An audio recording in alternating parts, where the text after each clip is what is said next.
Uma das linhas do Plano de Ação para aumentar a prosperidade e o bem-estar na Europa passa por acelerar a implementação da internet de alta velocidade e desenvolver um mercado único digital. Metade do crescimento da produtividade europeia durante os últimos 15 anos foi estimulado pelas TIC, pelo que a Comissão Europeia está a implementar a Agenda Digital 2020, um conjunto de políticas e ações que maximizem a revolução digital para todos. Este grande potencial das TIC pode ser mobilizado através de um ciclo que disponibilize conteúdos e serviços atraentes no ambiente de internet sem fronteiras. Vamos então dar início à nossa sessão de entrevistas sobre a Agenda Digital 2020 e comigo tenho já o engenheiro Luís Nunes e a primeira pergunta que temos para esta manhã é precisamente como é que poderemos aumentar os índices de desenvolvimento económico e social através das TIC. Muito bom dia. Bom dia, obrigado. Com muito gosto que falo aqui este bocadinho, embora sem preparação. Tive pouca preparação, mas, portanto, eu penso que as TIC já estão a contribuir ao longo das últimas décadas de forma decisiva para o desenvolvimento económico e social.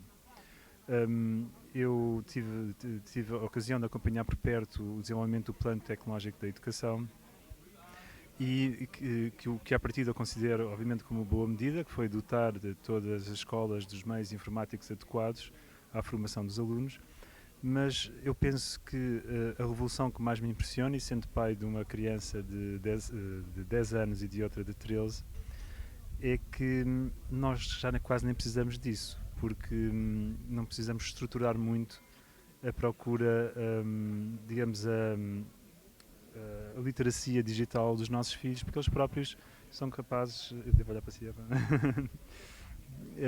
Portanto, eles próprios são capazes de desenvolver. Eu fico impressionado com as capacidades que eles sozinhos desenvolveram e aprenderam. Portanto, eu considero que as TIC hoje já estão a ter um papel muito importante, porque eles têm um acesso muito mais rápido e eficaz, digamos assim, a informação que de antes nós tínhamos dificuldade em aceder. Por exemplo, a Wikipédia pode não estar 100% certa, mas os meus filhos têm uma dúvida em alguma coisa e no próprio momento resolvem esse problema acedendo através do meu telemóvel ou do telemóvel da mãe ou mesmo em casa através do computador, acedem à rede e conseguem descobrir qualquer informação que precisem naquela altura. Portanto, no meu ponto de vista, está de facto a ter um impacto muito grande e isso nota-se nas camadas mais jovens. Portanto, eu penso que temos que continuar esse caminho, seja fomentado através das escolas, seja fomentado através da estrutura familiar, de modo a que, como se dizia, e gostei muito aqui desta apresentação do professor Luís Campos da Cunha, em que de facto em 1900 nós estávamos, a diferença entre a literacia, neste caso não digital, mas absoluta, digamos, da Europa em 1900 tem um impacto claro naquilo que é hoje o desenvolvimento económico dos diferentes países. Vemos que os países germânicos, dizendo assim, ou do centro da Europa e da Escandinávia, têm de facto um desenvolvimento maior e nota-se que em 1900 eram os que estavam mais avançados do ponto de vista da literacia. A segunda questão é mais concreta ou esgotámos o tempo? Não. A segunda questão tinha um pouco mais a ver precisamente com estas áreas todas em que as TIC hoje em dia se fazem sentir, na saúde, na justiça, na economia, no ambiente, todas elas. Há alguma área que considere que mereça um desenvolvimento em particular? Sim, eu acho que no caso da saúde, acho que é uma área que devia ter uma maior aposta de integração da informação, portanto, e da sociedade da informação, digamos assim, uma vez que considero que é fundamental para combater o desperdício, se calhar é uma palavra um bocadinho forte, mas o desperdício e os crescentes custos com a saúde, porque isso é a única verdade.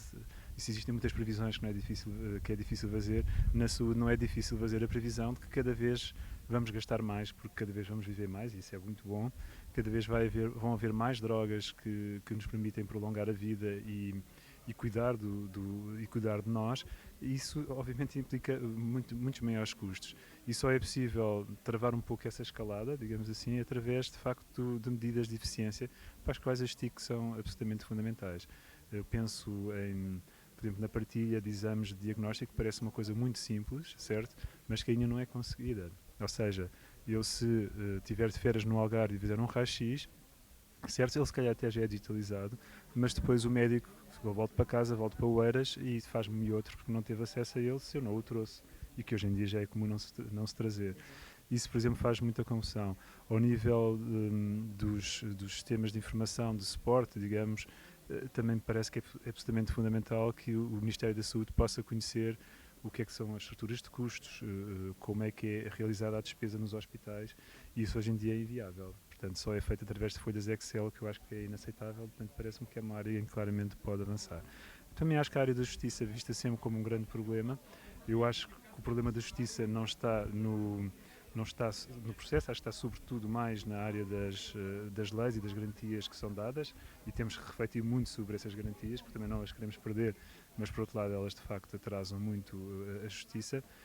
Mas também me parece que de facto há muita burocracia que podia ser resolvida de forma relativamente simples. Têm sido dados passos significativos nesse domínio, mas penso que ainda há muito para fazer e que podia, em conjunto com uma adaptação legislativa, podiam ser de facto conseguidos.